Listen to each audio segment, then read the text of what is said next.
All right, hey guys, what's up? Welcome back to my channel. I am Scribbles, the artist and crocheter behind Eclectic Scribbles, and we are doing a whole different kind of video today. We are taking off right now from Raleigh-Durham Airport in North Carolina and heading on over to Seattle. Y'all are gonna come to Alaska and to Canada with me. That's so stinking exciting, isn't it? So we are taking off here. We get a few little glimpses of the plane. We had like a Star Wars plane, so there's a little critter on the wing there. I don't know what those little critters are called. You can help me out. But yeah, we had like a Disney type plane going from RDU to Alaska on Alaskan Airlines or whatever, and we had the Star Wars plane. So there is the view taking off out of North Carolina. It was a pretty smooth flight, no complaints. It was long as hell. It was almost 6 hours, but here we are now landing in Seattle. There's our critter still. The glass makes little rainbows, rainbow colors on the screen. But anyways, we are heading down into Seattle. You can see Mount Rainier off in the distance, and yeah, everything except for the landing of this thing was smooth, man. He hit the ground, and he hit the ground hard. It jolted us there for a second. I'm like, dude, what are you doing? But it was okay. The weather in Seattle was lovely. We got there the day before we left, so we went there on Thursday, and we left out on our cruise on Friday, so we stayed in a hotel overnight just so that we didn't have to worry about getting to airports first thing Friday morning, getting to the ship in time, having to deal with any kind of delays, which we didn't have any, but we wanted to make sure, so we showed up a day early, and then we spent the night in Seattle. There's the Space Needle. You could see us. We are on the way to the cruise ship now. There's the cruise ship. Yeah, so I'm just going to be narrating a bunch of this for you guys because I didn't really talk through a whole lot of my filming. But these were a couple of the boats that were docked in the port of Seattle, and they were pretty much headed to the same place that we were. The one that's closest to us is like the Anthem of the Seas, and that one ran pretty much in tandem with us the entire way. Ours is the Celebrity Edge that's on the other side. There's Mount Rainier off in the distance. There you are staring at the port of Seattle and Seattle itself. So check that out. I've never been this far west, so that was a new experience for me. But the mountain back there is so pretty. It's so big, you know. So that was the first mountain that we saw over this way, which is hard to miss. Here's the big horse. Here's the big horse on the ship. There's my mom in the flower shirt. She doesn't like to be on camera, but you're going to see her a couple times. The woman in the pink we met and sat beside on the plane here. And so my aunt and uncle made friends with them, and we saw her throughout the entire trip. Now we're going to go walking around the top two decks of the boat. We're zooming out or zooming in again. We're checking out the mountain, checking out all of the container doohickeys down there in the distance. You got the Ferris wheel down there. You got some bridge action. There's the Space Needle again hanging out in the distance.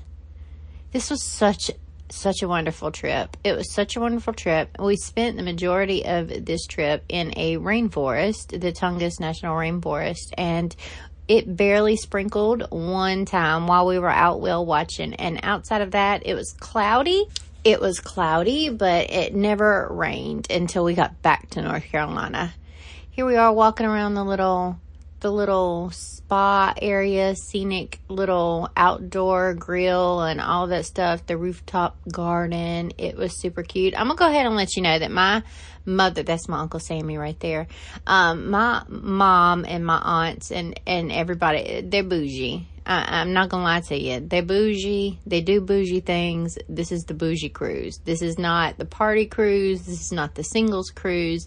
This is the bougie cruise. This is the one where the old folks like to gather. There were so many old people. But I prefer it that way. Quiet and calm. It works out better for me than crazy party. That's my aunt right there. That's my Aunt Carolyn.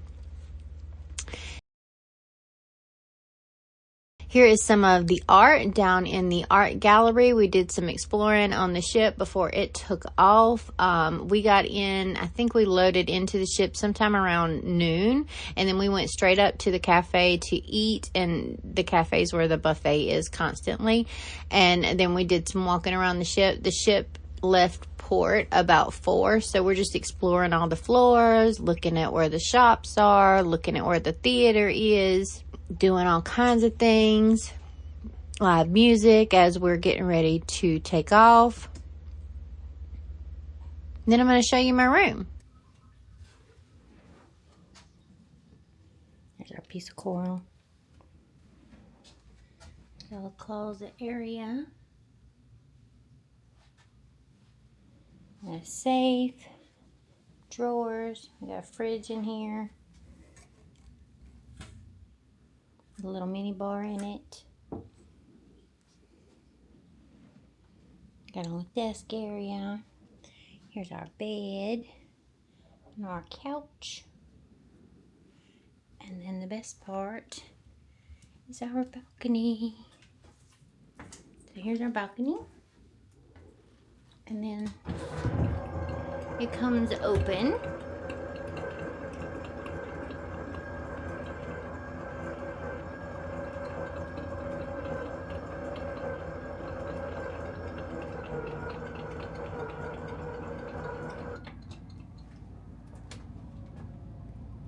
Outside of our balcony, there's the decks down there.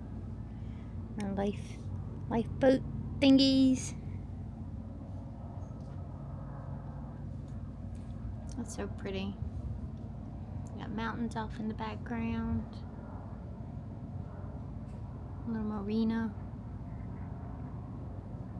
But how nice is this? I didn't know it opened at first. I thought it was just encased, but it opens, which is awesome. There's Mount Rainier's on the other side, and that was really pretty. I tried to get it, so hopefully I got close enough. But yeah, that's our balcony. Isn't that nice?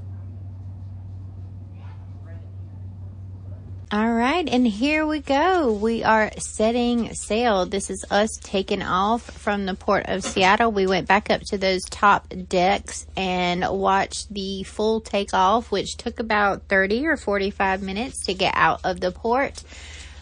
So I've sped this up quite a lot for you guys, but this is us backing out of our little dock there and viewing Seattle again without the obstruction of the other ship, which took off before us. So we followed it. There is the Coast Guard that was making sure we got it out. And yeah, it was smooth sailing from then on. So the port of Seattle is kind of far inland, so it took us a good rest of the day just to get out of like the ports and into the Pacific Ocean. So I don't know what you call that little inlet or whatever, but it took us a while to get out of that thing and then out into rockier water. So our sailing was really smooth for the majority of this trip because we weren't out in open ocean until like day 2 and then the end, and the rest of the time we were going through inlets. But here's a little check of me from my little balcony. The window rolled down. It was so freaking cool. So we just could stand there and stare out our own little private window, which was awesome. And there were blinds in front of it that you could open and close, and then there's doors if you wanted to leave it open that you could close those too.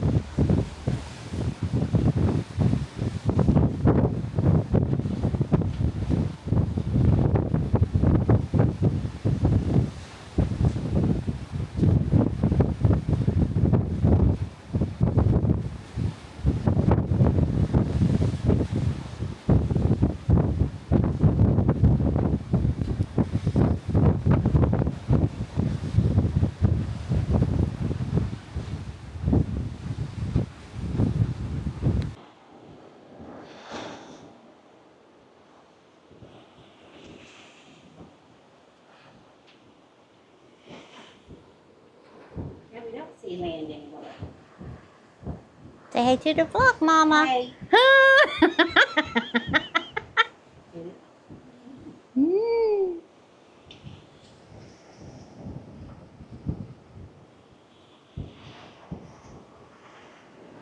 We don't see what? Landing. Oh, no, because we're on the ocean side. The land side's over that way. Gotcha. We'll see the land side on the way back.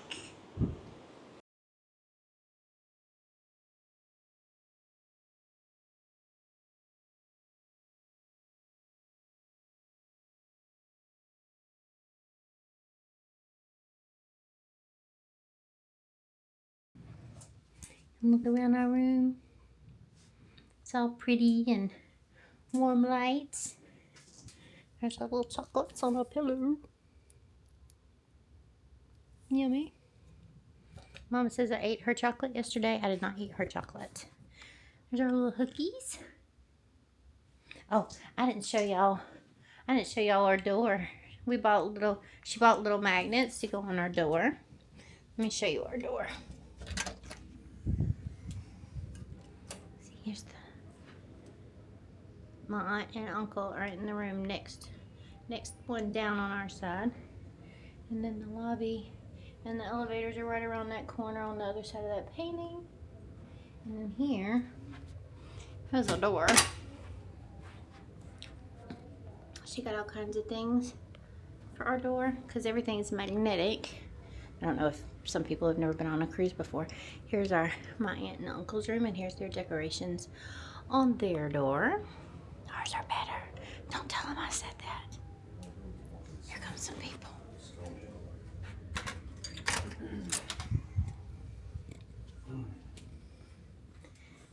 And then here we go. Back to the sunset. It's so nice. It's been so nice both days. Obviously it's windy because we're on a boat, but otherwise it's been nice and bright and sunshiny all day. We saw a rainbow just a little bit ago while we were down having a coffee, but it's been real nice. Oh, you can see like some mountains like there-ish right beside where the sun is setting. So out here is like a big islandy piece, and then the other side of the boat behind us is where like the mainland Canada is, and Alaska and all of that stuff. Let's turn on the TV and we'll see where we're at. Here we go. So that's the islandy bit that we see in where the sun sets right now, and that's where we are. And we are going up into Ketchikan first. So we dock tomorrow at about 6 o'clock. The gangway goes down at 6:30 a.m. We're going to catch some breakfast. Yeah, see, we're going up to Ketchikan first. And then we're going to go to Juneau the following day. But yeah, we're going to go have some breakfast somewhere in the morning. And then we're going to go shopping at Ketchikan. In Ketchikan, it's about a 10-minute walk, they said, to town from the port that we're docking at, or the whatever they call it where we're docking. And then my aunt and uncle, they are doing some kind of excursion tomorrow, but me and Mama don't have an excursion. And then we're gonna get back on the ship. We're gonna get back on the ship about 3:30 is when the gangway goes back up, and then we'll probably do some of the activities here next after we get back in. And then the next day is a really, really long day for us because we have to get off this ship onto another ship to go do the whale watching and the Glacier thing, and that's like a 6-hour thing. And then they drop us in Juneau, where we meet up with the boat at the docks or at the port or whatever. And then we go, me and Mama go, after about 4 or 5 hours, we go on another excursion where we're supposedly guaranteed some whale sightings. So we're really looking forward to that. I've been speaking whale all day, but they're not listening currently. My mama gets a kick out of me talking whale like Dory. I'm like, hello, come let me pet you. So anyways, we went and saw a show, like an acrobatic musical show tonight called Color of Life. It was really good. That was fun to watch. It's about, is it 9 o'clock? It's like 9 o'clock here now. And Yeah, we're whooped.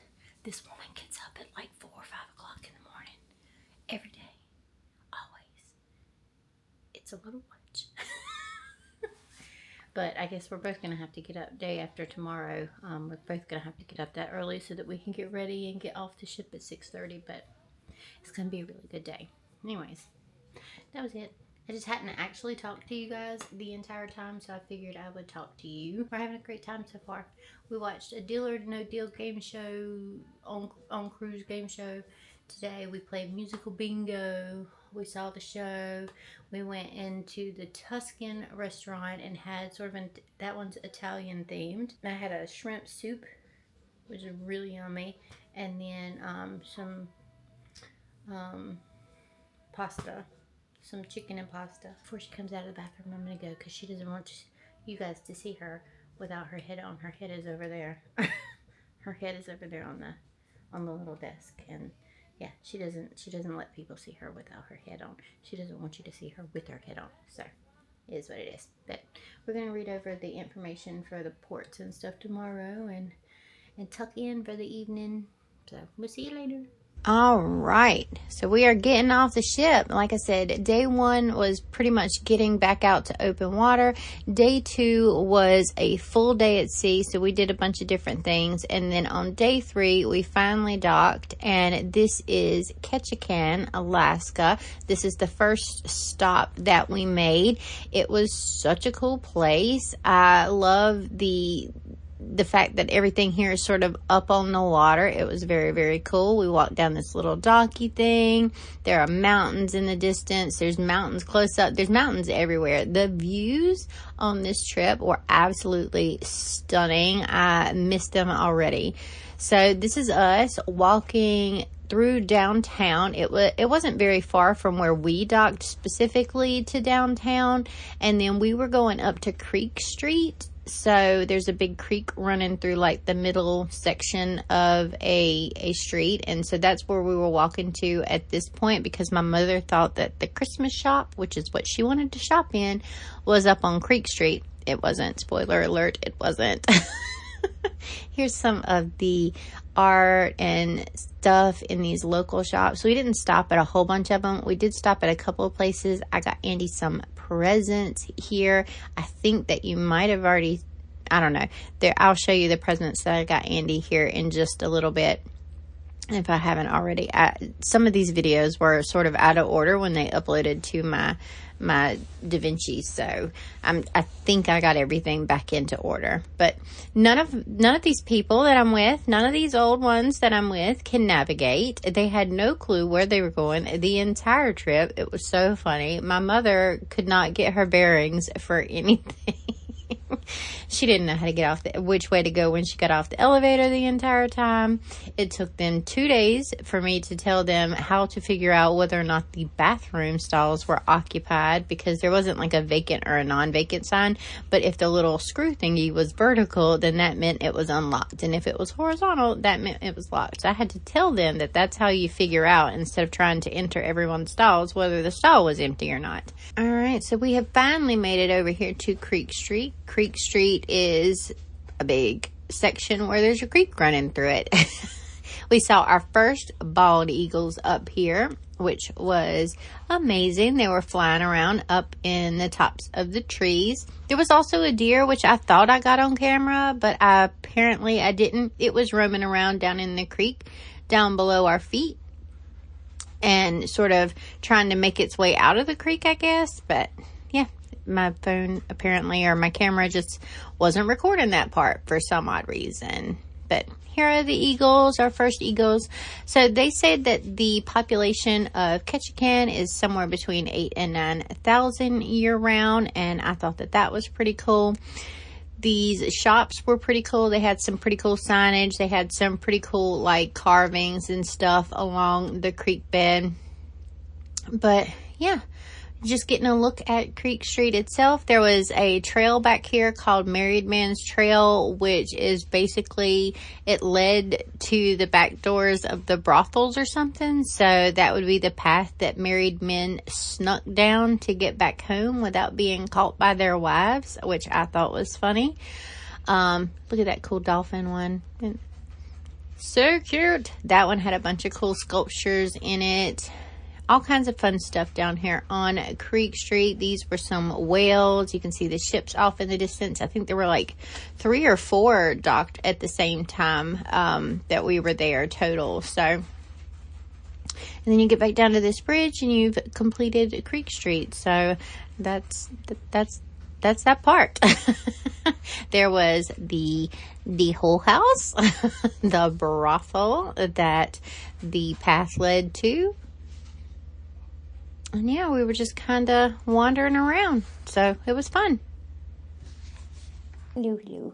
I wanted to show you what we got. So we stopped in Ketchikan today. I got this from the gift shop on the ship. Actually, it's really well wrapped up, but I'm going to try to take it out of here. I got Andy some presents. This is what I got him. It says, "I'm so moosed up." And it's got a little moose. It's got a moose. Isn't that cute? I got him that. And then we got off in Ketchikan today. And he likes baseball caps, so I got him this. So much better. And I got him one with the fish on it. Oh, I'm talking to the camera. Oh. So, yeah. Those are nice. That's what I got him. And then I got me a pin. It's a crab. And it says Alaska on it. So, that's everything I've gotten so far. Mama got a bunch of Christmas ornaments. And some coasters. And some tumblers. And You talking to Andy? no, I'm talking to the camera. No, you're fine. You're not bothering me. We got lots of pretty pictures. Now we're gonna, it's like 12:20, 12:30 almost, and we're gonna go and find some lunch. Aren't we, Mother? Yes. Your face isn't on it. You're okay. It's facing me. His face. She doesn't like her face on camera. And throw it out in the water. She's starting to throw my very expensive camera in the water. But, no, it's facing me. Look. Okay. Yeah, we're going to go grab some lunch.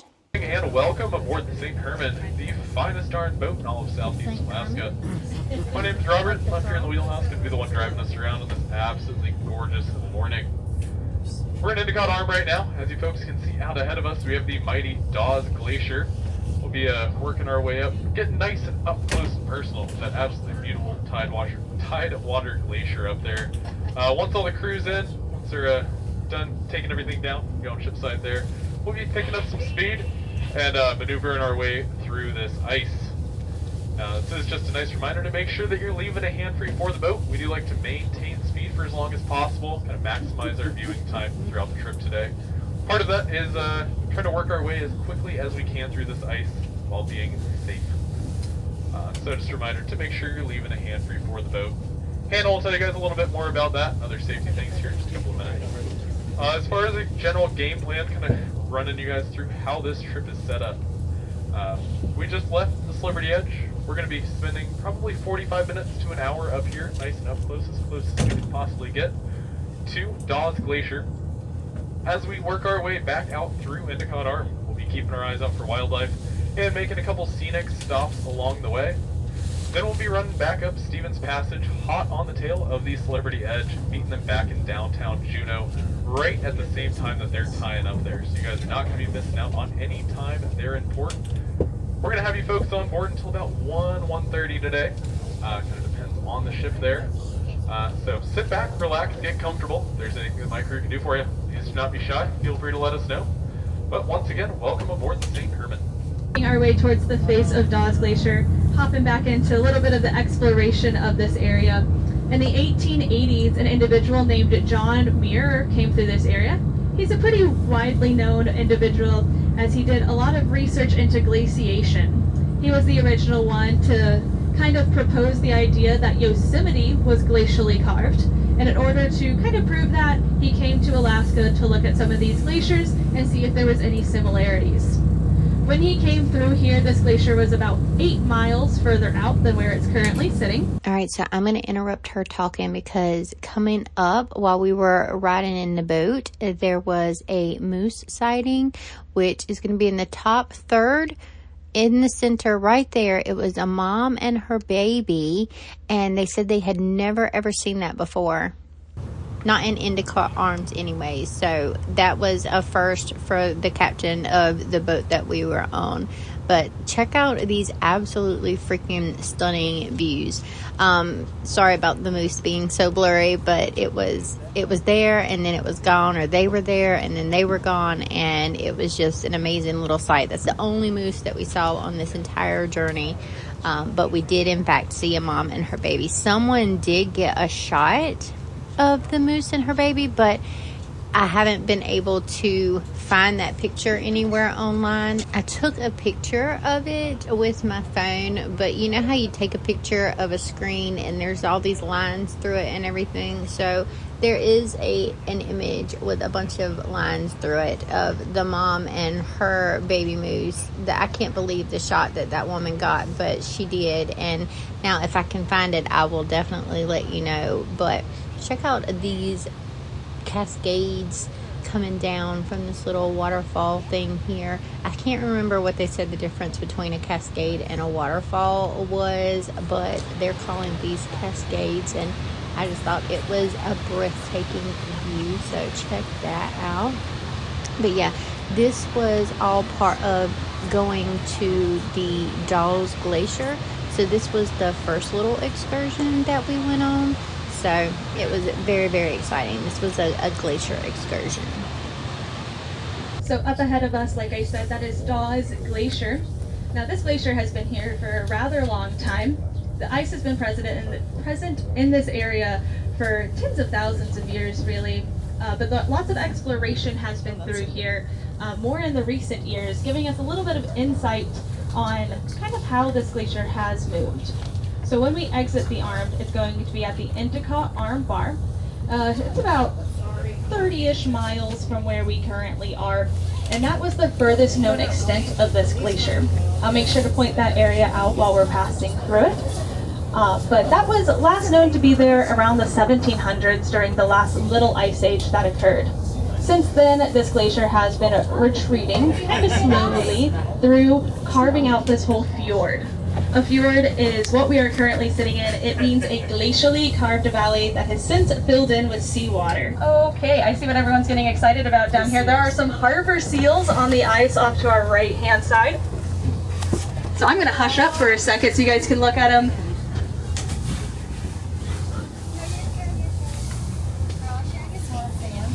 Oh, I see one.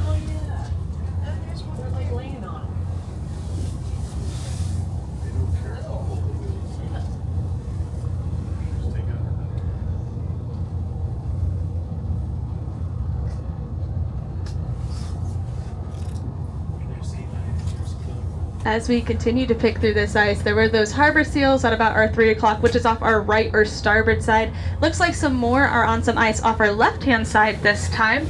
Going to be passing down our port or left-hand side.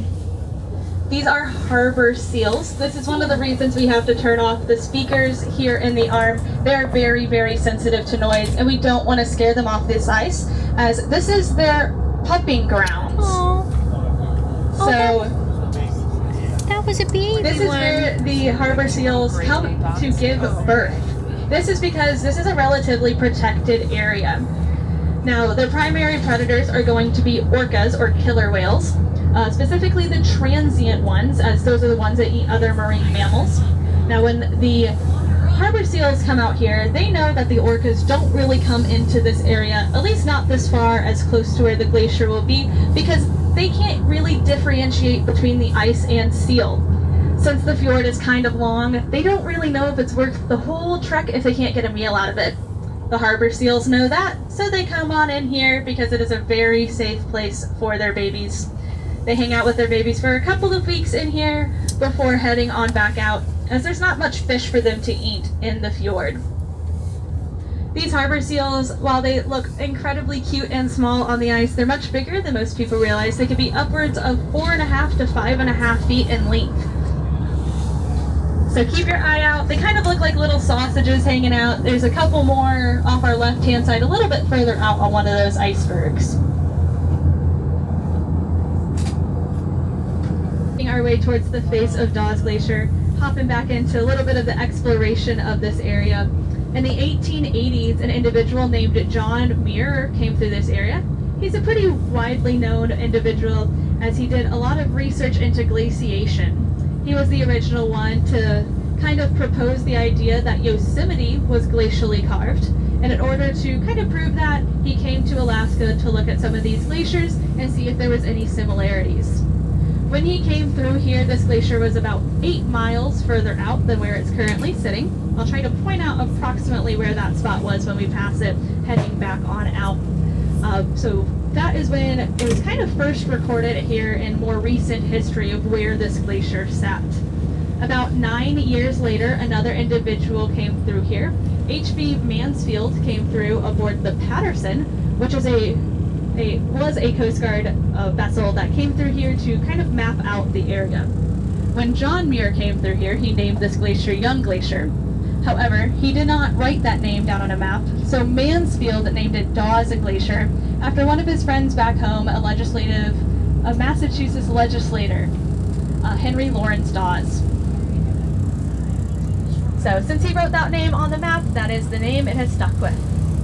So Dawes Glacier, at its face, is just about a half a mile wide, and it is approximately 300 feet tall above the waterline of ice, along with an additional 300 feet below the waterline. So in total, about 600 feet of ice in thickness for this glacier in front of us. As we're making our way closer, just kind of keep your eye out all around the vessel. There are some stunning views. We have these beautiful mountainsides on either side of us, as well as some cascades and waterfalls kind of tumbling down. We've gotten quite a bit of rain recently, so these number one, so you guys can see it up close and personal. I will be walking around with it momentarily. Right now it's hanging out back on the galley. This ice is so fascinating. There's so many different really cool things about it, but one of the most major things people notice is the color. Why is this ice blue? Well, it has to do with the ice's density. So it kind of goes into the formation of glaciers itself. Starts off with the ice field. So this is connected to the Ketchikan ice field, which is about 3,000 square miles of ice. It's very large. So the Ketchikan ice field is where all of the glacial ice comes from for this area. Think of it as kind of a giant ice cream bowl. Time and time, more and more snow is getting packed on it, forming more and more glacial ice. And then there's these little overflows that start to happen down the mountainsides, which are our beautiful glaciers such as Dawes. Now these overflows slowly kind of get pushed out of that ice field and coming to its face, which is its furthest extent. Now there's a lot of friction that happens as it's moving on down, and a lot of gravity in some places. So this process called the calving occurs, where pieces fall off. And all that ice is what's in the water around us is pieces that have calved or fallen off this glacier. So how it's formed, like I said, snow packing on top of each other again and again. All the air is getting pushed out of that snow. So typical ice from your freezer, about 90% air. This glacial ice is less than 10% air, so it's very dense ice. Whenever you're holding just a piece of it by itself, it's almost crystal clear because there's no air to refract back that beautiful white color that you see from standard ice. Because it's so dense and so much of it together in the glacier itself and some of these icebergs, it comes back a blue color. It's the light when it goes in, it has to do with color theory. Blue is one of the shortest wavelengths, so it's absorbing all the other colors and just reflecting back that beautiful, brilliant blue. Due to how it's formed, glacial ice is actually really more closer to a rock than actual ice because of that density. So really beautiful ice all around us in the water, all sorts of different types of ice. So while we do have icebergs, not everything we are seeing is considered a true iceberg. In order to be a true iceberg, it has to be bigger than 16 feet long. It's a couple other parameters around that, but typically that 16 feet is a good one. Anything smaller than 16 feet but bigger than 5 feet is known as a bergy bit, a little bit of a berg. Now anything smaller than that are going to be our growlers. That is what Wyla and I pulled out of the water today, were some of those growlers, those little smaller pieces. Those are the ones we can actually handle. The bigger ones that are that blue color, those weigh quite a bit. I like to think I'm a good weightlifter, but not that strong. So we did pull some out, not only so I can walk around with that piece and show you guys, we did bring some back to the galley, which our galley gal Carson has been diligently back there, kind of breaking it apart for you guys, so we can put it in some of our drinks. So not only do we have really all of those lovely sodas that we can put it in, we have water as well, but we have some more fun drinks, including our Glacier. So if you want to have a drink that's as blue as the Glacier we're seeing with some of that glacial ice in it, go back and see Carson for a Glacier. She really, really loves making them, and they're really, really pretty. So that's just a little bit more about how I got its color, as well as if you want a little bit of that ice to sip on. It's also very old. It's about 300 to 500 years old. So really old, really cold, really beautiful ice back there. There's some. There you go.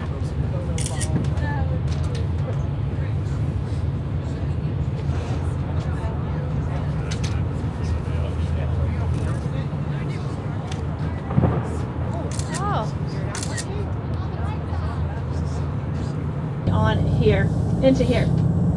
Now at the time, they had not plotted this area yet. They really didn't know what was up in this little inlet here.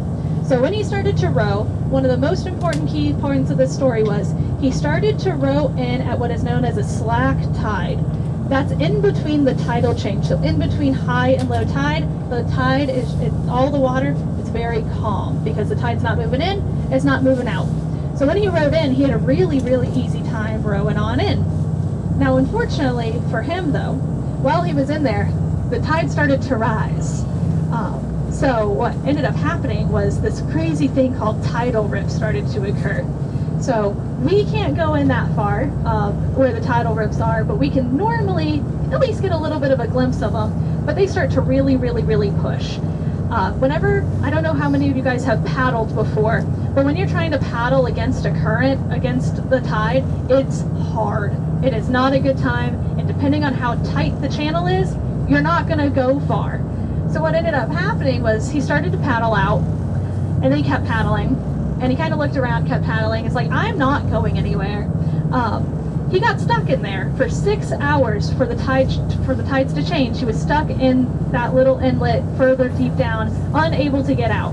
Mind you, this is 1889. He didn't have a radio or a fun little way to call up to his captain and be like, hey, I can't get out of here. I think I need some help. He kind of kept continuing on trying, and eventually it went back to the next slack tide in between the high and the next low, and he was able to paddle out, and he got back to the boat, the ship, and he looked to his captain Mansfield and was like, I had a really rough time, guys. I could not get out of there. I was so scared. I didn't know if I was going to get out, and then you guys had just left me. You just left me for dead. And he was really, really freaked out the whole time, and his captain was like, you know, we haven't named that inlet yet. I think I'm going to name it after you just because you had that experience. And he walked over to the map and wrote down Ford's Terror in honor of him being terrified in here. So I know you guys are probably wondering, how was the duck hunt? Did he get any ducks? Unfortunately, history decided that wasn't an important part of the story to write down. So alas, we will never know if his duck hunt was successful. But as we're making our way in, keep an eye out for those tidal rips. From where we're sitting right now. All right, so I am jumping back on here as we are heading out of Endicott Arm, and we are looking at what she affectionately named Swoopy Doopy Falls, because this one doesn't have a name. So this is Swoopy Doopy Falls. The scenes here, I mean, just can you get over the scenery? Because I can't. Here's another cascade coming down. Look at that one. They go so far up. Sped this one up here as we're headed out of the arm for the end part of this excursion. But there's just so much everywhere. There is a retreating glacier up there that no longer reaches the little sea level down here. It is moving up that way, which I thought was pretty cool. And then we came across some stellar Steller's sea lions and some harbor seals coming up here in just a second. They are hanging out on this little rock, and in just a second we're going to pull up a little bit closer to them so that you can hear them and see them moving, which I thought was really, really fun to listen to. But you can see them moving and shaking here on this little rock here. They did not smell good. They smelled very fishy, but it was a really, really cool thing to see. So check it out, and here they come.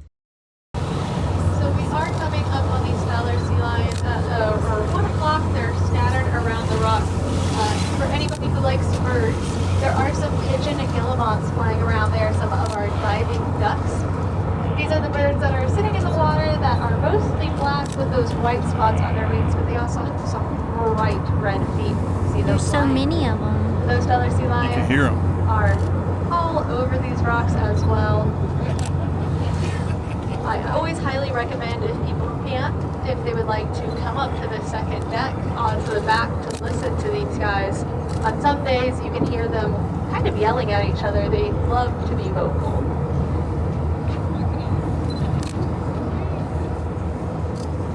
Look at that big fat one on the top over here, that light colored one. Yeah. Oh, I heard him.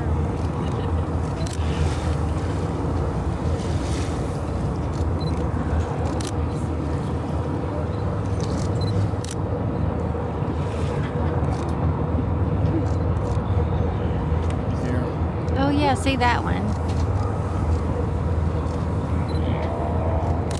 Oh, the big one.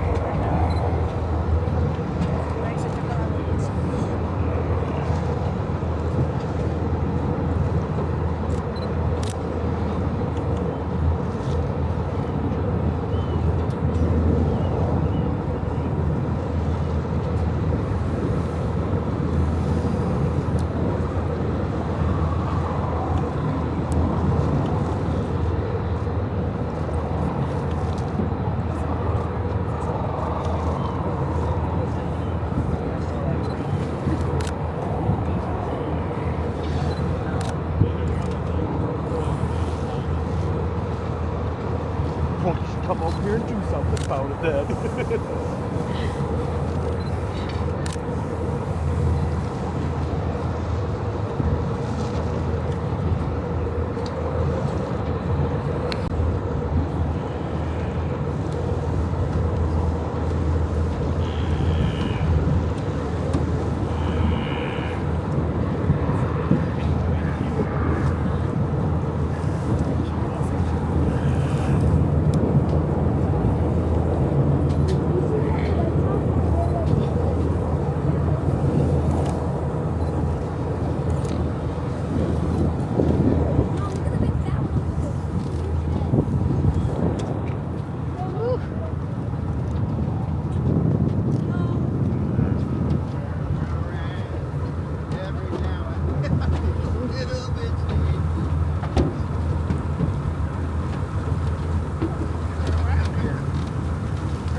So next up, we came up on this like family of bald eagles living in the trees on this little islandy bit here. If you can see that little speck in the middle of the screen on top of those rocks, that's how far away we were. That is an eagle down there. And then there's an eagle flying up to the nest, I guess, over here. It hit like that middle tree in the center, and it was hanging out up there. I got better footage on my cell phone because the cell phone zoomed a little bit better than my vlog camera does. But you will get to hear and see the family sort of feeding on whatever it is that they caught. We're not 100% sure what they caught, but there's another one flying up. There is some adults, and there are a couple of adolescent eagles in this little family, so you'll get to see a few different birds. But I'm going to switch over here in just a second to the phone camera version. But as we're getting closer and closer to it, you can see his little cotton top head, his little white head starting to come into focus. You see that little white spot? That is the top of its head. And we got all these other birds flying around. We think it caught another bird. So here is the audio version.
So as we're going along this highway here, off on our left, we got this body of water. That there's called the Juneau Channel. And you see that is the same body of water that your cruise ships come in on, so it is connected to the ocean. So that doesn't mean we are at sea level, in case any of you were wondering of that.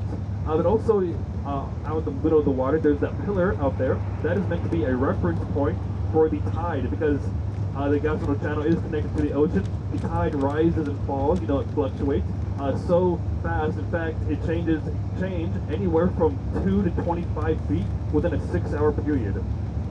So make sure you keep your eye on the water level, because it could be at a completely different level by the time we are heading back to town. All right, let me catch you up. We are now arrived in Juneau, Alaska, which I think has a population of about 30,000 people. And we are headed to our second excursion on the same day, which was a whale watching excursion. This is something my mom and I went on, not my aunt and uncle. There's a whale out there that you can barely see. He is in the middle of the screen, just underneath the horizon line, but he was very difficult to see. We didn't get super close to the whales because they stay at least 100 feet back from all of the wildlife, so that they don't stress the wildlife out or scare the wildlife away or anything like that. So we didn't get like super up close and in person with all of the whales, even though, I would have loved to reach out and touch one of them. But they stayed a fair distance back from the whales. It was still a really cool experience. We saw some humpbacks, and we saw an entire pod of orcas, which is really uncommon. They say about 1 in every 10 trips they'll get to see orcas up here. But the first one that we did come across was a humpback, and you're going to see his little blow spout here in just a moment. I am trying to figure out where I'm at in this video so that I can tell you. A lot of the boats were sort of stopped in this area looking for the same whale. They had seen its tail fluke, and that meant that it was going to be down for about 5 to 7 minutes before it came back up. They say that when you see the tail fluke, that means it's doing a deep dive and it is going down to get some food. You see a couple of things off there in the distance as well that are just like swimming around. But this one humpback was chilling out here at the boats. You see that black thing in the middle of the water? That's a stinking humpback. Check him out. How freaking cool is that? He's going to spout here in just a second. He was just hanging out. I would have loved to have been on that tiny boat. Look at that. Isn't that cool? I would have loved to have been on that tiny boat that got real close. But I mean, I kind of respect the fact that they stay back off of these things so they don't stress the animals out, because I think that's better. But yeah, I would have loved to have been a little bit closer and seen this bad boy. But he was just chilling. He was hanging out for a few minutes. I'm not the best camera person, apparently. I can't keep that damn thing in the middle of the screen to save my life. But just awesome. I mean, that's as much of the whale as we're going to get to see, but still pretty freaking cool. He's gonna spout again, and he's just gonna hang out for a few more minutes and chill with us.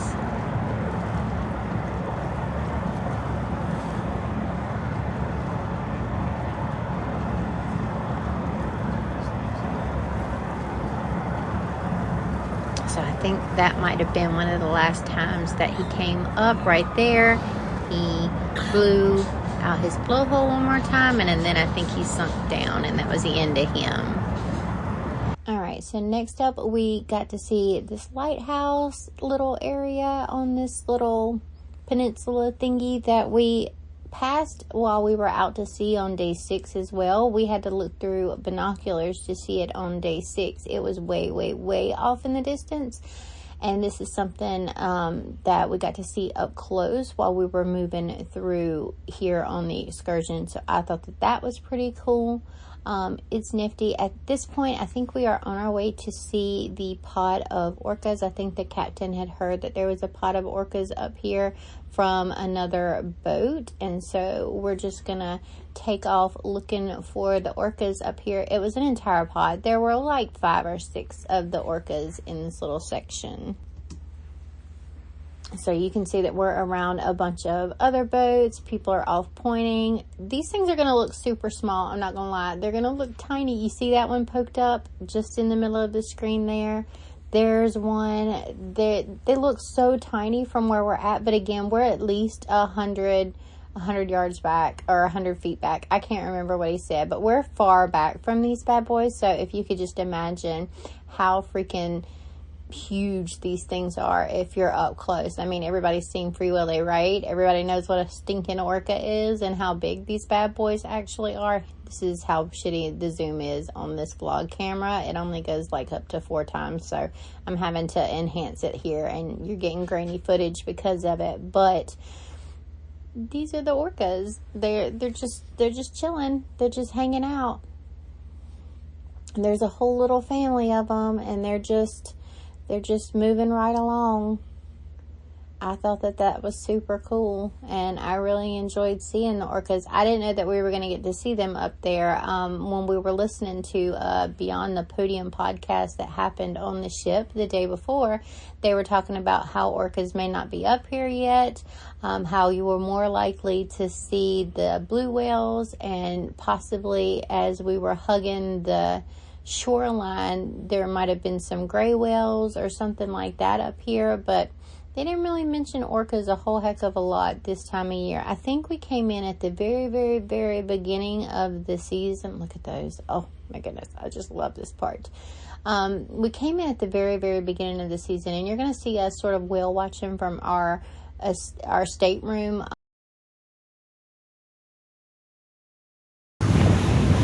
Hey folks, there's a sea otter off our port side. We have just a few minutes, so I can't see it very long.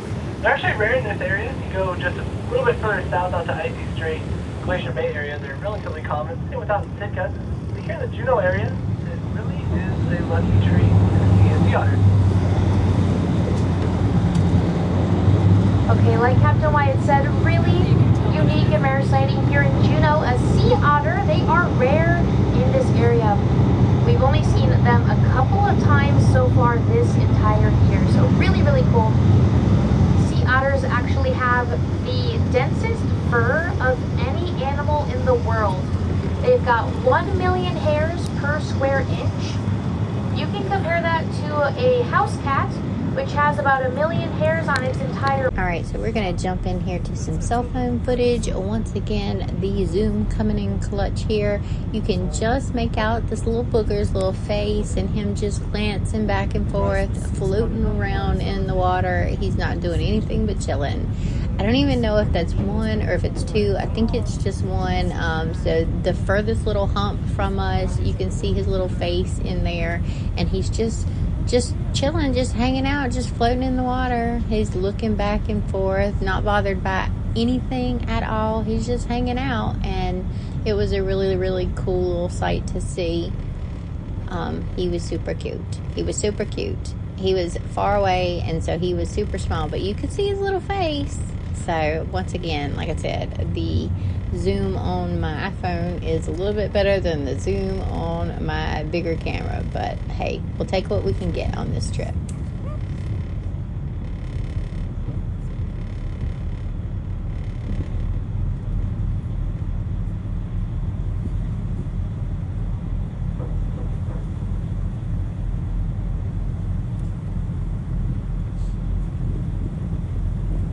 Here we go. Awesome. So this dock that you have come in on today is called Railroad Dock, and I'll get you back to it at the end of the day before your departure. You can see that over the last few years we've had some tough times on Railroad Dock. Some landslides coming down on the right-hand side. One came down 3 years ago, put a big hole in the dock here. They have since shored up the slope a lot, and there's actually a full-time staff member that is at the top 24/7 making sure that no more slide comes down or other geologic events happen. I'd like to have that job, I think. And but so that is the reason why we don't allow passengers to walk along this section any longer. So I'm shuttling you across this section now, and when you come back at the end of the day, I'm going to put you on a little smaller shuttle to head back to your ship as well. So we'll do all of that at the end of the day. And so we're coming into Skagway here, past the small ship harbor. And so now this is, I really just love being a tour guide this year because you are part of my mobile classroom, right? You are my rolling classroom, and I'm going to teach you everything I know about Skagway. And so we'll start here with the White Pass and Yukon Route Railroad right here in front of us. You're seeing it. We will get to ride it later today. There's about 14 different trains that are going up to the pass and back every day. So we will pick up one a little bit later today, but you can see it's very historic and a really important part of the Skagway story. All right, so we are on Broadway Street. Now,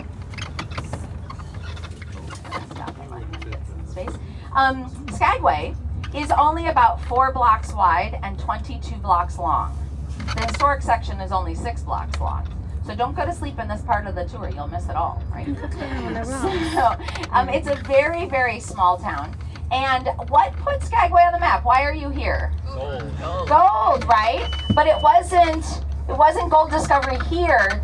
Skagway was the kind of the portal or the doorway to get to the Klondike for gold discovery. And so, yes, this little town sprung up almost overnight between 1897 to 1898.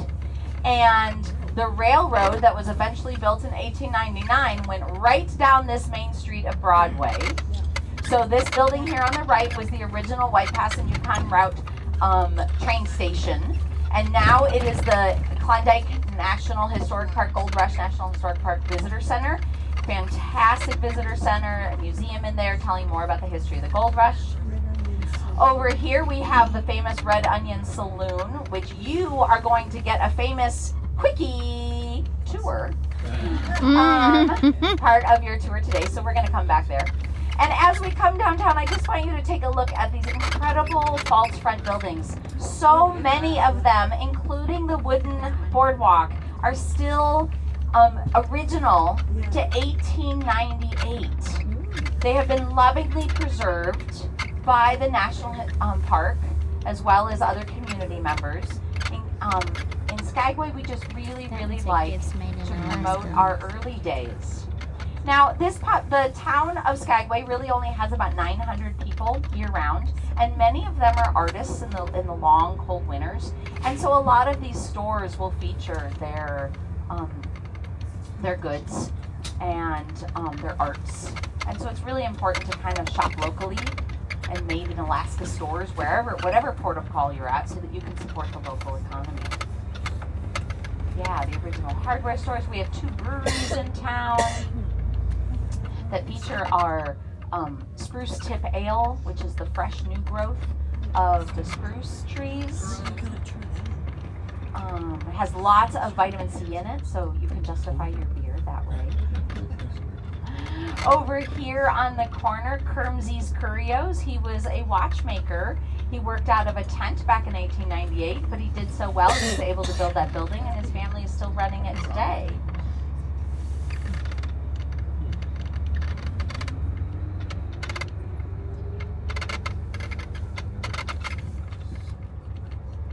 A lot of national park presence, lots of community.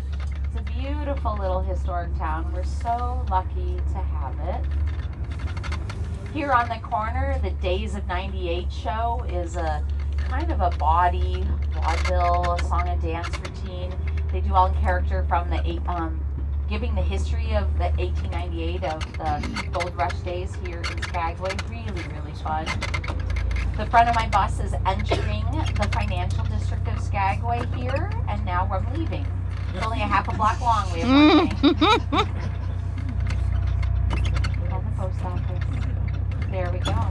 So that is really the extent of historic Skagway right now. I'm gonna, people are not paying attention. Thank you. These people are not paying attention to the baby. Oh, God. All right.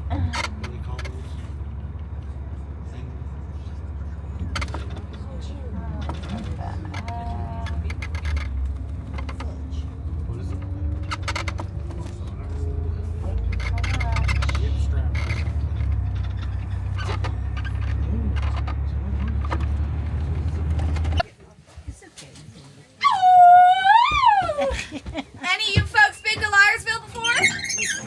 No. Oh, so you don't know about our famous Howl then? Well, lucky for you, I'm taking care of you. See, here in camp, we have a very special way of communicating, and if you master it, you might be able to keep all the gold in your pockets. Now, I did say might. This is a tourist trap. So, it is my duty as your guide to make sure that you are prepared. So you can't leave this bus until your howl is up to my standards. Lucky for you, my standards are on the floor. So when I go, ow, you respond with, ow. I'll take it. Good as gold. Hello, everyone. Welcome in. My name is Lucky Lucy, but I'm coming to you today as one of those famous Liarsville players, and we are so excited to have you here. The first thing you will be doing when you get off this bus is heading on into our camp. We got lots of lovely sights for you to look at. Some historical information, our waterfall in the back, a gift shop. There are some people over in the gold panning fields. Don't worry about that yet. We'll get you gold panning after our show. We have a show that we're going to be putting on for you. Once our show finishes, you're going to head on over to the gold fields and pan for some 19-karat genuine gold. After that, I hope that works up an appetite because you'll be heading across to our cookhouse for our salmon bake, where we have salmon, chicken, potatoes, rice, anything your heart desires. And if you have a sweet tooth, we have a blueberry cake that is just to die for, especially if you have allergies. Thank you. I'll take a penny chuckle. All right, if you have any questions while you're here with us today, do not be afraid to ask. We don't bite unless you pay us to, and we don't judge or shame either. All right, I think we're ready to start stampeding. What do you think? Yeah. Okay, let's get you off this bus, folks. Welcome to Liarsville. Okay, just to let you know where we are at now, we are in Liarsville, as she said on the bus. This is part of our Skagway tour. This is the last excursion that we did, where we rode up and went through Skagway and then rode the train, the White Pass train, all the way back down into Skagway from Canada. So this was the little campground at the bottom of the gold rush where everyone was set up, or all the newspaper people were set up to spread lies about how much money everyone was making from the gold rush.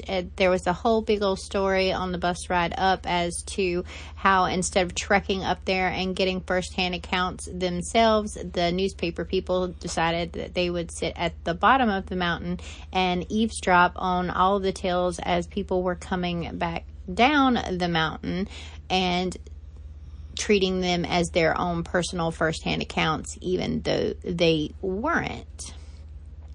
And so there's a nice gift shop over here. They did a whole big old show for us as well. If you want to see the entire little Liarsville show, it was about 20-25 minutes long, I think. Maybe, well, let's go with 15 or 20 minutes long, where they did a couple of songs and they did a little poem and everything. So if you'd like to see that, let me know. I also got a couple of other vlogs that are going to come out for you guys, where I'm going to show you a couple of the shows that were on the boat that we went to.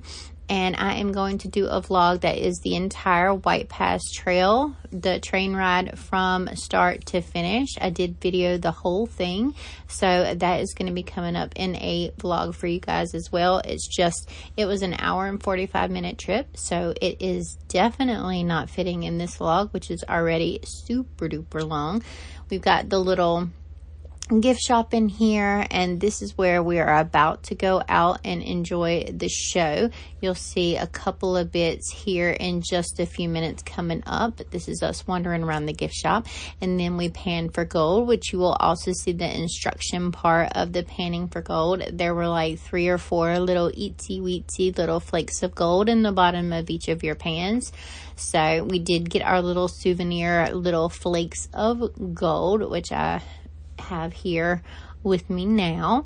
So that was a fun little experience. But yeah, this was a great little trip. After we did this, we went back down into town and went to the local brothel and got a tour of the brothel, which I don't know if I showed in this video, but there was a whole history lesson and everything about the brothel. If you want to know more about that, I can probably put it in with the Liarsville vlog. If you want to see that, just let me know down in the comments. But this is her coming out and telling us to head on over to the Hippodrome and view the show. Hippodrome. All right, so here we go into the show portion.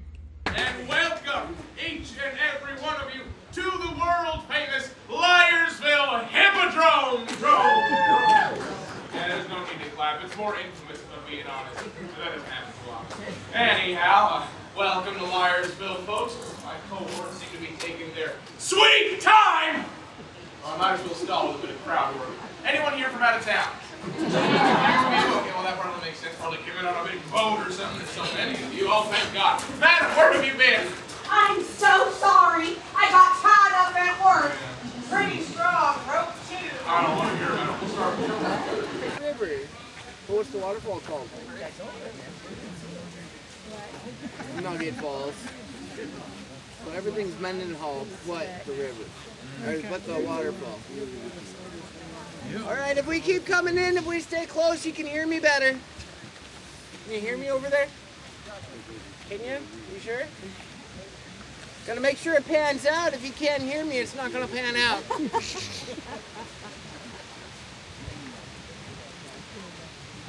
So we were in Juneau yesterday, right? Right. And nobody got lost, right? Right.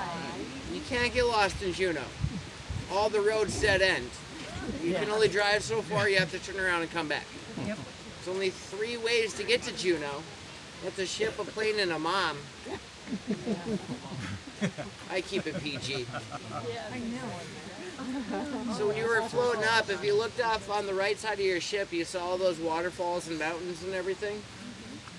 So that ice cap there is 100 miles long and 54 miles wide, and there's 38 glaciers coming off of it, and that prevents any roads getting to Juneau. So you can't get lost in Juneau, and once you get here to Skagway and Liarsville, you can't get lost here either. As one end of town is water, the other end of town is Canada. You can't get lost. All right, so they went so far away, they can't even hear me over there. It's not going to pan out. He's only so loud. I'm louder. It's just not going to pan out for them. I mean, I did mention stay close. So I'll talk and then they'll not pan out. Sound good? Yeah. All right. So we just heard about all the fun adventures going up and over the mountains, right? Those big crazy tasks they had to do to get there. Well, we're going to stay down here with our little bit smaller gold pan. And the reason we have a small gold pan is kind of doing more period based on these gold pans. And they would sell these gold pans for $8 a pan. Doesn't sound like a lot of money, does it? But the ounce of gold you were hoping to find was only valued at $8.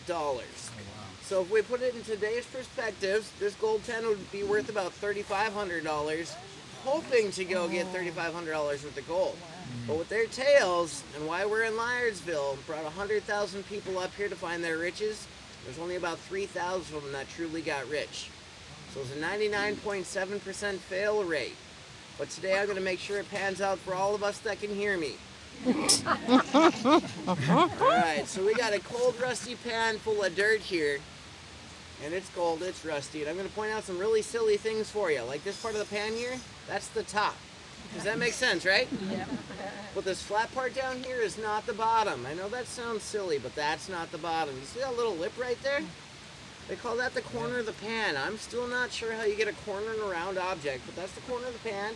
And that's truly the bottommost part of our pan. As gold is 19 times heavier than the water, it's the heaviest thing in this pan. So we're going to utilize that corner today to find our gold.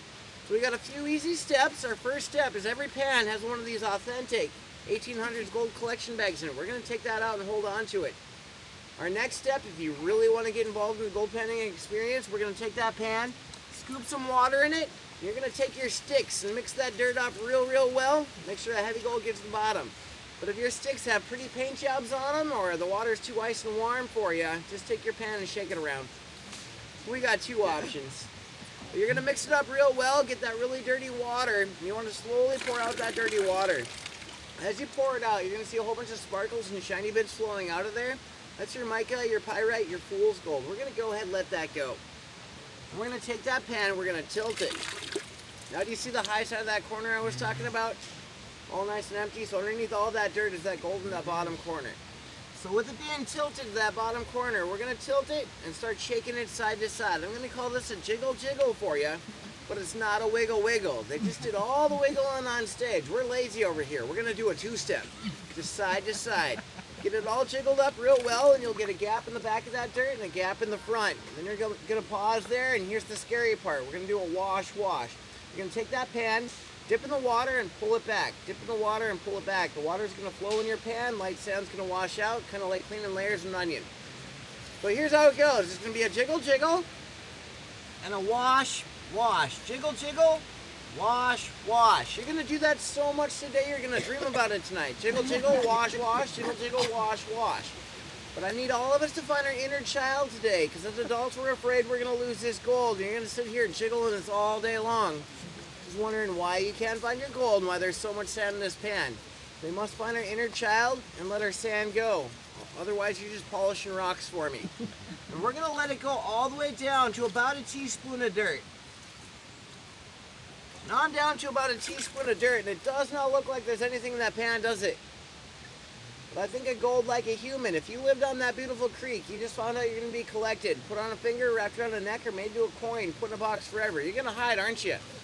So how we find it, we'll take that pan, put it flat, do a few swirls here, and it's going to wash away that light sand from that heavy gold. And there's that gold in that pan. So I know it doesn't look like much, but we know that value of gold today, right? So every one of these flakes is worth at least $2. So this is so much gold here in Liarsville, we could all buy brand new cars today. What kind of matchbox do you want? Brand new car. So once we get down to that gold, you're going to go back to that authentic gold collection bag, and we need to fill it all the way with water. Since water is really light compared to the gold will fall to the bottom of that water. So fill this all the way with water, and we're all making friends, right? Yeah. I heard a couple yes. So not very many friends around here, but you need to get yourself a dry finger. So the best way is just look at your neighbor and clean your finger on their shoulders. And you'll take that dry finger, press straight down on that gold. It will stick right on your finger. And then tap the water. The gold will fall right off your finger, right into the water. Once you get all that gold in that bag, should we zip this up, call it a day, we're rich? Nope. No, it'd probably look like you had an accident on the bus, and I really don't recommend it. But if you take that bag and you tilt it to this side, all that gold's going to go in the corner. Pinch that gold and slowly pour out that water. Safely zip it up and quickly put that in your pocket. Put it in your pocket. Put it in your pocket, put it in your pocket.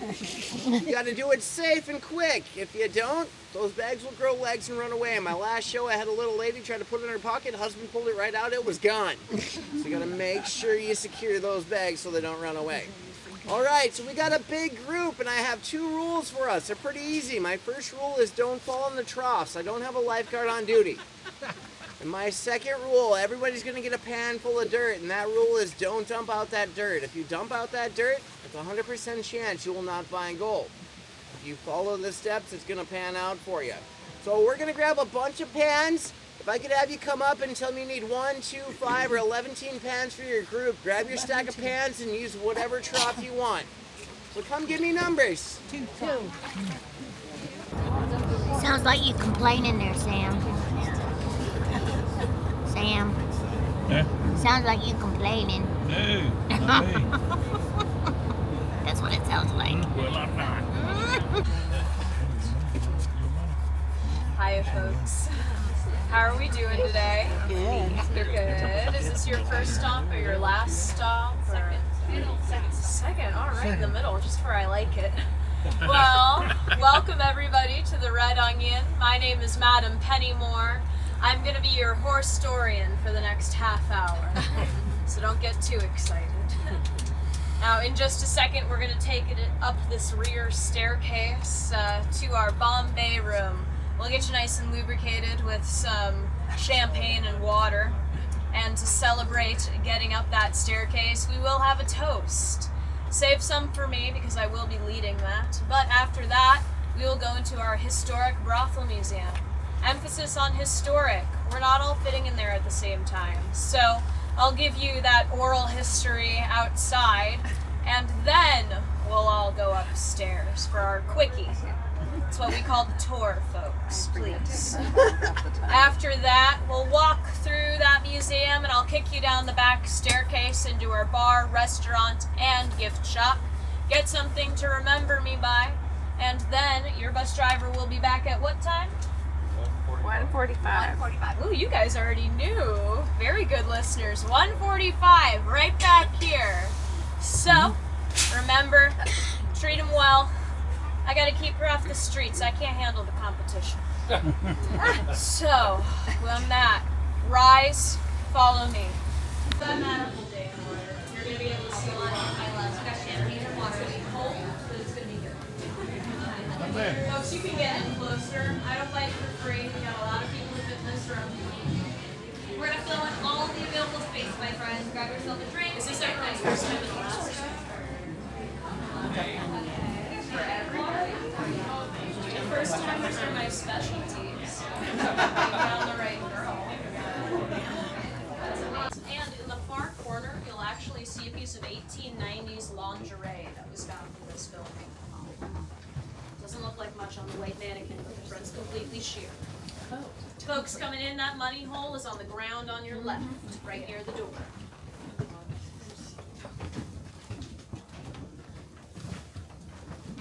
We've got our artifacts over here. We've got a representation of the dolls over here. These aren't the original dolls. Ours were rag dolls. They would have disintegrated, unfortunately. Folks coming in, that money hole is near the door on the ground to your left. And once you're done in here, feel free to move into the next room. That's our wallpaper room. It's got those fragments. It's got other artifacts. And in the corner in there, you'll see a piece of 1890s lingerie. Doesn't look like much, but the front is completely sheer. Stand back this way. Okay.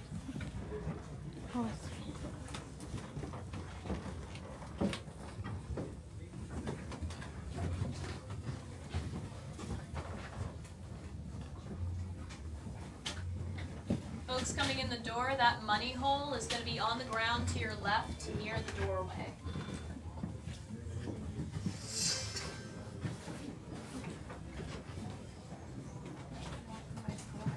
It was mine.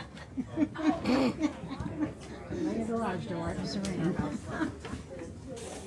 folks, that next room is going to be the wallpaper room, those fragments. And in the corner, you'll see a piece of 1890s lingerie. Okay, so I did not record the history lesson or the toast, I don't think, but I did record a walking through the brothel itself. The significance of the wallpaper room is that they allowed each of the girls to wallpaper their own room to give it a little bit of their own decoration. So you'll see scraps of the different wallpapers. They said that there were some rooms that were like 15, 18 pieces of paper thick, which is crazy. I think this brothel only stayed open for like a year as a brothel, so that's a lot of people in a year. And it said that the ladies in the brothel made about $5 an hour, of which the house took 50%, and then their bodyguard or their security took another 50% of what was left. So by the time things were said and done, they made about $1.25 per 15-minute customer, which was still the highest paid profession in that time. So they made quite a bit of money. This is the madam's room, which is twice as big as anybody else's room. The rest of the rooms were 10 by 10, and the little money hole that she's talking about is once they were finished, there was a little hole in the ground that was connected to some copper piping and all kinds of other stuff that you would put the money through the little hole in the floor, and that's how they would get their money sent in after each person and allowed them to clean up thereafter. And then this is us walking down into that gift shop that she was talking about and the little restaurant bar area. And then we are going to get back on our little trip here, and we are headed up to the White Pass Trail next. So you're going to get to see some of the mountain ranges that we saw on the way there. All right, so we had 2 stops in our bus on the way up to the tippy top of the train thingy, and this was the first one. Look at this view. Isn't this just stunning? I think she said by the time all was said and done at the end of this bus ride, we had gone from sea level to about 3,000 feet above sea level, which is pretty stinking cool. So all of this was just covered in snow, and now we're in Canada. We crossed over the border, and this is the little stop that we made just past the railroad line, which you can see down there below our feet. So this is the Canadian side of it, and this is the area that we are about to start our little train ride in. But again, the views of this entire trip are just so stunning. I can't even believe it. Are good socks. Yeah. I think there's something playing in the water right there. Okay, well, you're just gonna have to wait. There's something. I don't know what they were. Okay. Oh shit. I don't have anything. I don't know what they are. I don't have my phone. I don't have nothing. What do you want? A phone? They might be too far away. There's something just playing out there. Where is your phone at? Who knows? Well, I don't know how I'm supposed to know if you don't. Oh, it's in the bed. It's too late. Now they're way over there. Okay, sorry. But hey, something else might play. I don't know what that was, but it was several of them, and they're just out there spinning in a circle. All right, real quick, let's do some other fun little facts about Alaska. This is the sunny time of year. They're moving into their summer, and so sunrise is about 4:30 in the morning, and sunset is somewhere around 10 at night, and there is not much darkness even when the sun sets. So seeing the aurora, unfortunately, is really difficult at this time, and I tried twice. I tried 2 nights in a row, but it was just too cloudy to be able to see it. You really want to see it in winter if that's what you're looking for. There it is. Did you see it over there? No. Okay. We're going to be looking at the 10 o'clock-ish angle if he does it again. How far out? About a third of the way. There he goes. Did you see him? No. Okay. Well, dagnabbit. Look, you see that white piece right there? Yeah. Right in that area.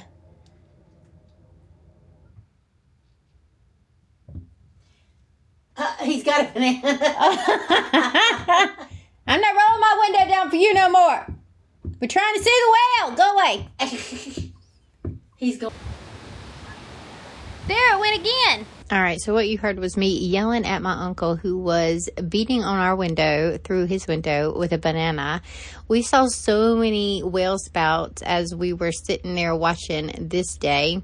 I think this was day 6, so we were headed back toward Victoria and Canada and Seattle and all of that. So we were back out close to open seas. I think we're still sort of really hugging the shoreline, but you'll see so many spouts popping up. There were a couple in this section.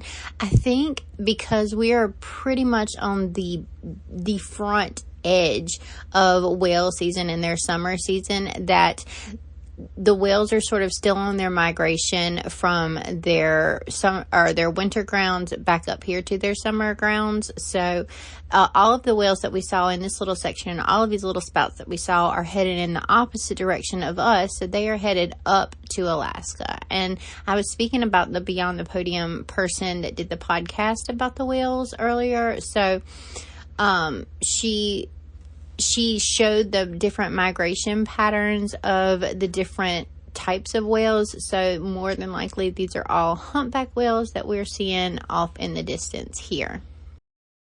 What did you think?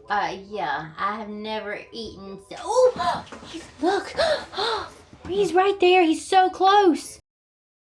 More blurry footage of spouts. But hey, at least I got them, right?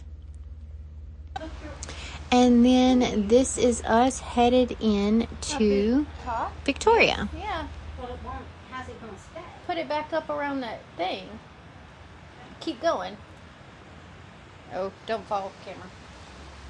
Yeah, like this.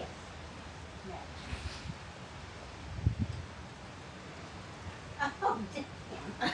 It's a here. I love you. That's his pants. Oh, we're spinning.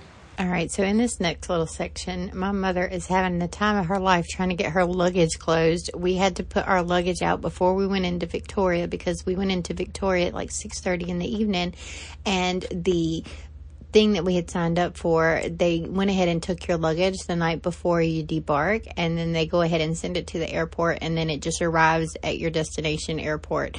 And so she was having a hard time getting it closed, but she just had me crying, laughing so hard that I thought that it would be fun to put one of our little interactions in here, and you could just see what my crazy family is like. So I hope you enjoy this little section. I can't get them to unscrew. It's not funny, Amanda.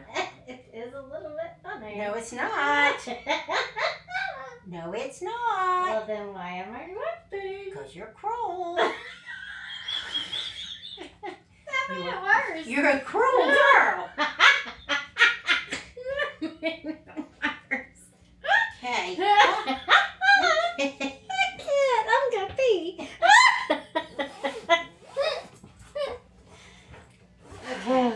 Now, well, as if to suck her up. I can't with you. You're tripping me out. I'm tripping my own self out. Ooh. Okay, don't go all the way down with it in case it won't go back up. Oh, I'm being a rebel. Oh, don't be a rebel. I'm a rebel. Don't be a rebel. I wanted a clean shot of the coast real quick. Okay. I'm a rebel. You gotta call. Wait a minute. Yay! And then I put it. Where are they? Why are they down here? I can't catch one. Why are they down? It's not funny, Amanda.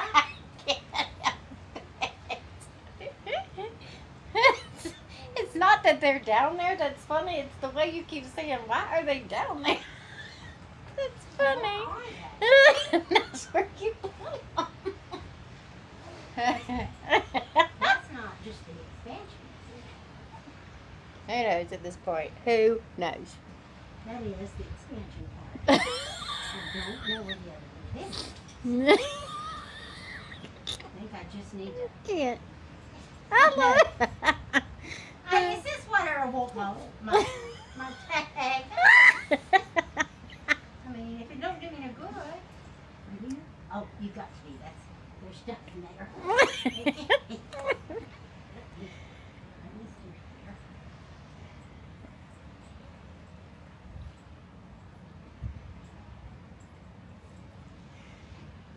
See all kinds of ships out here.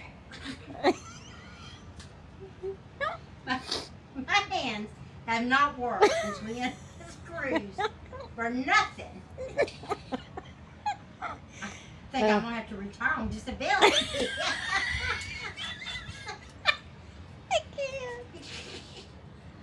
This is gonna be bad. Because when I get home, I probably won't be able to get it open. I'm gonna get it open one side.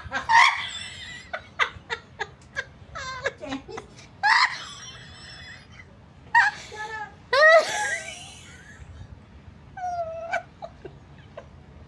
One. What was it? 08?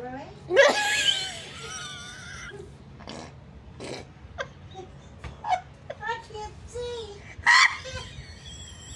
I can't see anymore. I can't either. You got tears running down my face. I'm gonna sit down and just say. Oh, we're going. I gotta take a break.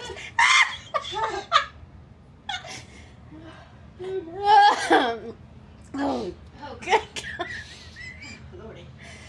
Oh, I can't see either. Oh, tears, mother. Tears. I could hear Sammy talking about us over there like, what are they doing in that room? Well, Mama's... Don't have that up there on that shelf. That's got all your pictures. And if you drop down the ocean, we're not going to even be able to prove we can.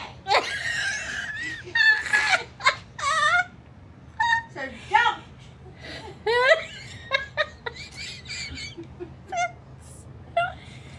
I think it was steadier when I wasn't touching it than when I'm touching it laughing at you.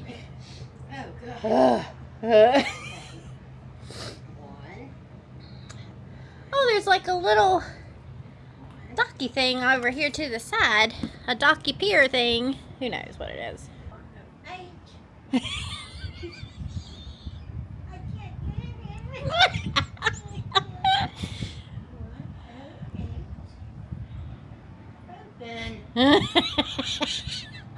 Yay! I heard it click. So if we're over here and this is Victoria, then are we looking straight out? Hey, Sammy T. Look. Hey, Sammy T. What y'all doing over Wave there? to the camera. Hey, what's happening? Are we looking out at Washington? Well, figure it out, dude. I'm asking you a question. You need to know the answer to it. Oh, no, we might be looking at Canada. We came up in here. Okay, so that might be more Canada. Who knows at this point? We're looking at something.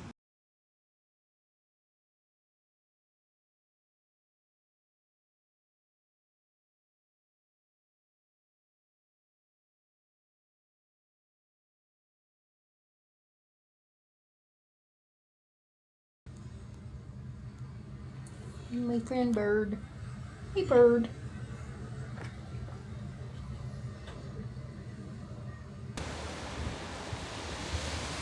Oops, sorry.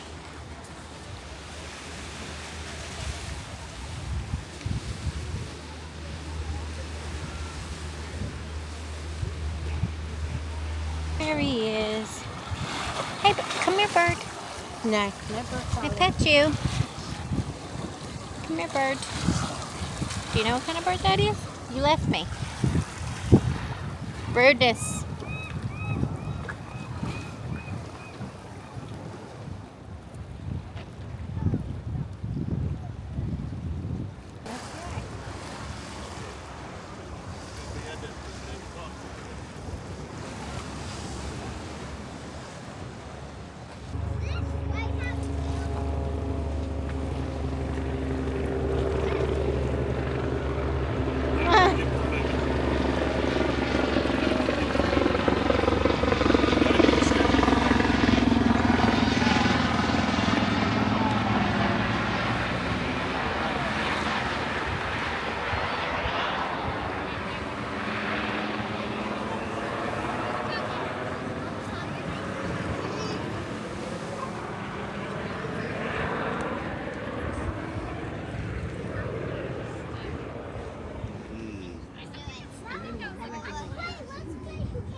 birds.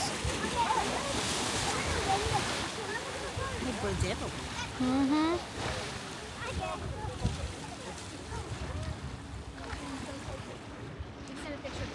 All right, so here is the little lighthouse, the breakwater lighthouse thing. That bird was a heron, which I found out later by the little sign, which is right here. It's a heron, a blue heron. And we didn't really go into town because it was like a $15 drive into town per person. So we just walked down this little whatever this thingy is, and saw the lighthouse and turned around and walked back. These were the flowers on the way back to the boat that were sort of painted onto the pavement on the pier or whatever, dock or whatever you want to call it. They were really pretty. And then I sat out here for about 30 or so minutes and talked to Andy on the phone because it had been like a day and a half since I had any kind of self-service.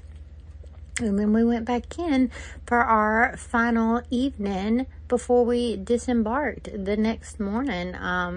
So this was pretty much it. This was the end of our trip and the end of Canada for us. We're pulling off here.